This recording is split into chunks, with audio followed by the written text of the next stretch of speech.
여러분 안녕하십니까? 계속해서 원주에서 전해드립니다. 어제 강원도에서 104일 만에 한 자릿수 확진자가 나온 가운데 오늘 지금까지 7명이 추가됐습니다.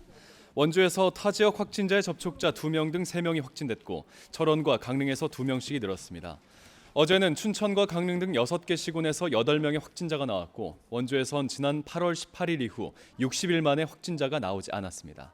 강원도에서 한 자릿수 확진자가 나온 것은 4차 대유행이 시작되던 지난 7월 5일 이후 처음입니다. 이로써 원주의 누적 확진자는 1,598명, 강원도 누적 확진자는 6,935명입니다. 11월 단계적인 일상 회복을 앞두고 오늘부터 강원도를 포함한 비수도권에선 최대 10명까지 모임이 가능해집니다. 강원도는 정부의 완화된 방역 지침 조정안에 따라 오늘부터 백신 접종 완료자 2명을 추가로 허용해 최대 10명까지 모임을 가질 수 있다고 밝혔습니다. 특히 식당과 카페에만 적용하던 완화된 인원 기준을 오늘부터는 모든 다중이용시설에도 적용합니다. 이처럼 방역 조치를 일부 완화하지만 거리 두기 단계 자체는 오는 31일까지 2주 동안 유지합니다. 정부가 인구 감소로 소멸 위기에 처한 기초 지방자치단체들을 인구 감소 지역으로 지정하고 연간 1조 원의 지방 소멸 대응 기금을 투입합니다. 행정안전부는 전국 89개 시군구를 인구 감소 지역으로 지정해 고시했고 강원도에선 평창, 영월, 횡성 등 12개 시군이 포함됐습니다. 행안부는 연평균 인구 증감률, 인구 밀도, 고령화 비율, 재정 자립도 등 8개 지표를 고려해 지역을 선정했습니다. 또 내년에 신설되는 지방 소멸 대응 기금을 해당 지역에 집중적으로 투입하고 국고 보조 사업에도 가점을 준다는 구상입니다. 도내 첫 민자 특례공원인 원주중앙공원 1구역 조성 사업이 모두 마무리됐습니다.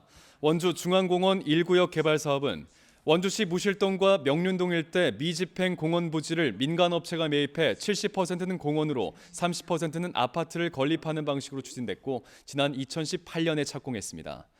공원 내엔 둘레길, 문화예술회관, 야외 공연장, 실내 배드민턴장, 어린이 놀이터, 주차장 등도 조성됐습니다. 1구역에 이어 무실동 일대에 추진되는 중앙공원 2구역 사업은 오는 26일 기공식을 갖고 본격적인 사업에 돌입합니다. 온라인 비대면으로 치러진 제17회 횡성 한우축제가 보름간의 일정을 마무리하고 폐막했습니다. 횡성 한우축제는 지난 1일부터 15일까지 축제 홈페이지와 유튜브 채널 횡성문화재단 TV를 통해 진행됐고 횡성 한우와 횡성을 소개하는 다양한 온라인 콘텐츠, 라이브 커머스, 온라인 마케팅의 누적 조회수는 467만 회가 넘었습니다. 횡성문화재단은 온라인 축제 성공을 발판으로 코로나19 이후에도 온 오프라인 융복합 축제를 만들어 나갈 계획이라고 덧붙였습니다.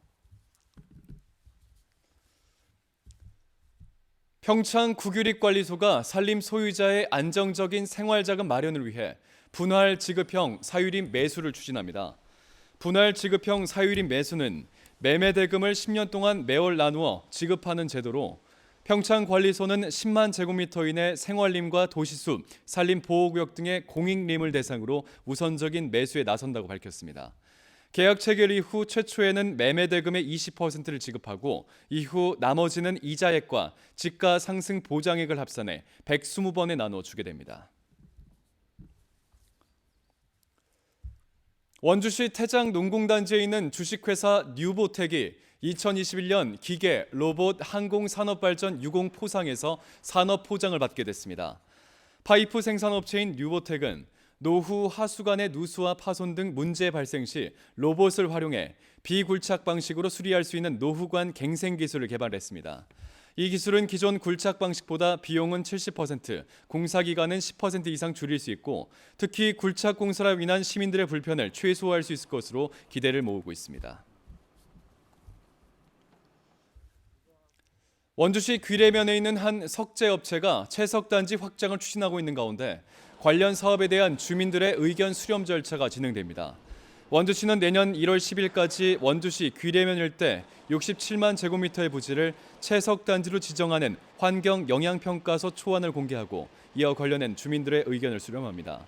코로나19 상황을 고려해 주민 설명회도 개최할 예정이고 주민 의견 수렴 절차가 마무리하는 대로 환경 영향 평가서 본안을 작성할 예정입니다.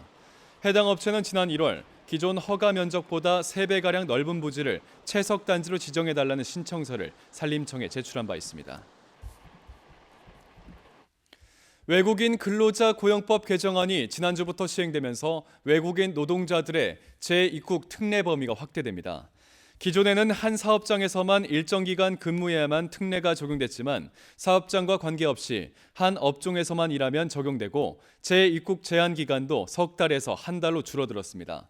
또 성추행이나 폭행 피해 등으로 사업장을 변경한 외국인 노동자가 억울하게 특례를 제한받기도 했지만 이 점도 개선돼 변경 이유를 확인해 특례가 적용키로 했습니다. 뉴스를 마칩니다. 고맙습니다.